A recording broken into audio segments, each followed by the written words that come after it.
बच्चों, आज हम लोग गॉस की प्रमेय चैप्टर के बारे में अध्ययन करेंगे। लेकिन गॉस की प्रमेय को समझने से पहले हमें कुछ और चीज़ों को समझना पड़ता है। जैसे वैद्युत बल रेखाएं क्या होती हैं। इसका मतलब हम जानते हैं कि दो प्रकार का आवेश होता है, एक होता है प्लस आवेश और एक होता है माइनस आवेश। आप लोग हमेशा याद रखिए, प्लस आवेश से जो वैद्युत बल रेखाएं होती हैं वो बाहर की तरफ निकलती हैं। प्लस आवेश की वैद्युत बल रेखाएं इससे दूर जाती हैं। ये देखिए, तीर के निशान हम बना रहे हैं। ये तीर के निशान ये बता रहे हैं कि प्लस आवेश से वैद्युत बल रेखाएं बाहर की ओर जाती हैं। और माइनस आवेश जो होता है ये प्लस आवेश के ठीक विपरीत होता है। इसकी वैद्युत बल रेखाएं माइनस आवेश की ओर आती हैं। ये देखिए, अगर माइनस आवेश की वैद्युत बल रेखाएं हम करेंगे तो इसकी ओर आती हैं। वैद्युत बल रेखाओं के बारे में पहले ही चर्चा की जा चुकी है। अब अगर हम दो प्लेटें लेते हैं, एक ये प्लेट है और एक ये प्लेट है, तो यहाँ पर वैद्युत बल रेखाएं इस प्लस से निकलेंगी और माइनस की तरफ जाएंगी।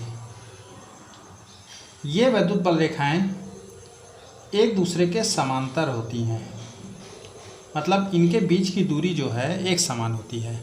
अगर वैद्युत बल रेखाओं के बीच की दूरी एक समान है तो इसका मतलब होता है कि वैद्युत क्षेत्र की तीव्रता एक समान है। ये एक समान वैद्युत क्षेत्र को प्रदर्शित कर रही हैं। जितनी तीव्रता यहाँ पर होगी उतनी ही तीव्रता यहाँ पर भी होगी। अगर वैद्युत बल रेखाएं कहीं पर घनी हों और कहीं पर दूर दूर हों, जैसे यहाँ पर देखिए, ये एरिया ऐसा है जहाँ पर वैद्युत बल रेखाएं घनी हैं, तो यहाँ पर वैद्युत क्षेत्र भी अधिक होगा। ये एक ऐसा एरिया है जहाँ पर वैद्युत बल रेखाएं बहुत दूर दूर हैं। ये वैद्युत बल रेखाएं बहुत दूर दूर हैं, तो ये एरिया जो होता है इसको हम क्या कहते हैं, वैद्युत क्षेत्र की तीव्रता यहाँ पर कम है। अब देखिए, हम बात करते हैं वैद्युत फ्लक्स की। वैद्युत फ्लक्स क्या होता है?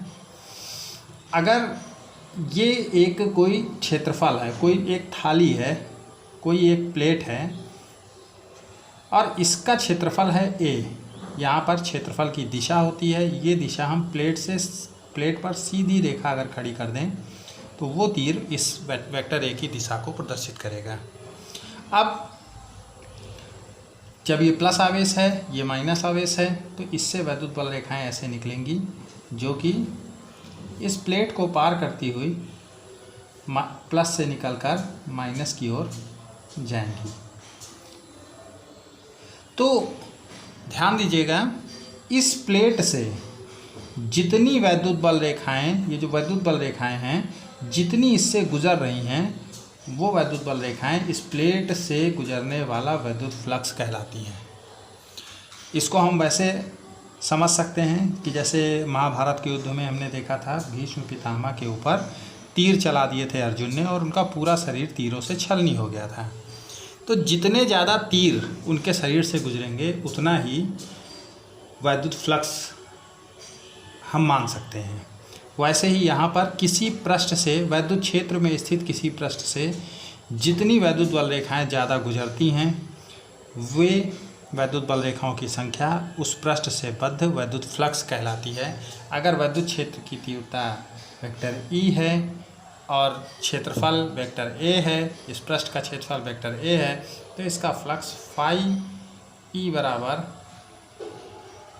Vector E dot vector a होता है, जिसे हम EA cos थीटा लिख सकते हैं। ये फ्लक्स का सूत्र होता है। अब ये cos थीटा क्या होता है? cos थीटा, ये जो वेक्टर E है, ये जो वेक्टर E है, वैद्युत क्षेत्र की तीव्रता है, इसकी दिशा और वेक्टर A के बीच का कोण है। इस चित्र में हम समझ सकते हैं थीटा बराबर 0 डिग्री है, क्योंकि जो दिशा वेक्टर A की है वही दिशा वेक्टर E की भी है। लेकिन जब हम एक नए चित्र की बात करते हैं, एक यहाँ पर मान लेते हैं कि जो प्लेट थी वो प्लेट हल्की सी टेढ़ी रखी हुई है, तो इसका वेक्टर A प्लेट पर हम सीधी खड़ी रेखा खींचेंगे, ये हो जाएगा वेक्टर A की दिशा। और वेक्टर ई क्या है, ये आप देख रहे हैं प्लस से माइनस की तरफ होता है, ऐसे होता है। तो इनके बीच का कोण हो जाएगा थीटा।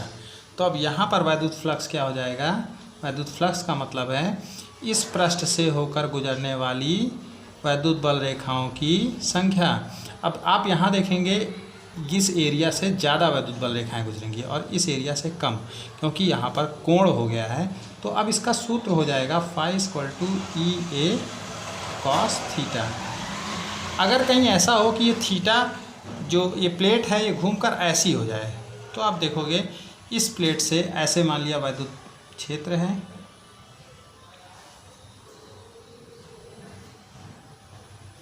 और प्लेट ऐसे रखी हो,